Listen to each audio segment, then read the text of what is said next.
ನಿಜಕ್ಕೂ ಖುಷಿ ವಿಚಾರ ಅಂದ್ರೆ ಬಿಜೆಪಿ ಅಂತ ಬಂದಾಗ ಸಾಮಾನ್ಯರಿಗೆ ಕೂಡ ಅವಕಾಶ ಸಿಗುತ್ತೆ. ಒಬ್ಬ ಸಾಮಾನ್ಯರು ರಾಷ್ಟ್ರೀಯ ಅಧ್ಯಕ್ಷರಾಗ್ತಾರೆ, ಚಾ ಮಾರ್ತಿದ್ದಂಥವ ಮೋದಿ ಪ್ರಧಾನಿ ಆಗ್ತಾರೆ, ಬಾಳೆಹಣ್ಣು ಮಾರ್ತಿದ್ದಂಥ ಶಿವನಗೌಡರು ಕಾರ್ಪೊರೇಟರ್ ಆಗ್ತಾರೆ.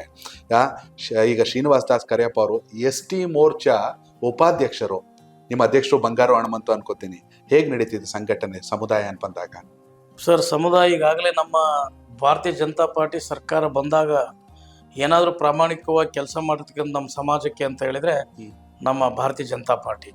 ST ಮೋರ್ಚಾಕ್ಕೆ, ST ಸಮುದಾಯಕ್ಕೆ ವಾಲ್ಮೀಕಿ ಜಯಂತಿ ಮಾಡಿ ರಜಾವನ್ನ ಘೋಷಣೆ ಮಾಡಿದ್ದು ಯಡಿಯೂರಪ್ಪನವರು ಮುಖ್ಯಮಂತ್ರಿ ಆದಂಥ ಸಂದರ್ಭ. ಕರೆಕ್ಟ್ ಸರ್, ನಿಜ. ಅದೇ ರೀತಿ 3% ಇರ್ತಕ್ಕಂಥ ಮೀಸಲಾತಿಯನ್ನ 7% ಹೆಚ್ಚಳ ಮಾಡಿದ್ದು ಬಸವರಾಜ ಬೊಮ್ಮಾಯಿ ಅವರ ನೇತೃತ್ವದ ಸರ್ಕಾರ. ಅದಾದ್ಮೇಲೆ ST ಸೆಕ್ರೆಟರಿಯೇಟ್ ಮಾಡಿರ್ತಕ್ಕಂಥದ್ದು ಕೂಡ ಭಾರತೀಯ ಜನತಾ ಪಾರ್ಟಿ. ಓಕೆ. ಆಮೇಲೆ ಪ್ರತಿಯೊಂದು ಇಲಾಖೆಯಲ್ಲೂ ಕೂಡ ನಮ್ಮದೇ ST ಅಂತಕ್ಕಂಥದ್ದಕ್ಕೆ ಇಷ್ಟು ಮೀಸಲಾಗಿ ಇಡಬೇಕು ಅನ್ನುವಂಥ ಕೆಲಸಗಳನ್ನು ಮಾಡಿರ್ತಕ್ಕಂಥದ್ದು ಭಾರತೀಯ ಜನತಾ ಪಾರ್ಟಿ.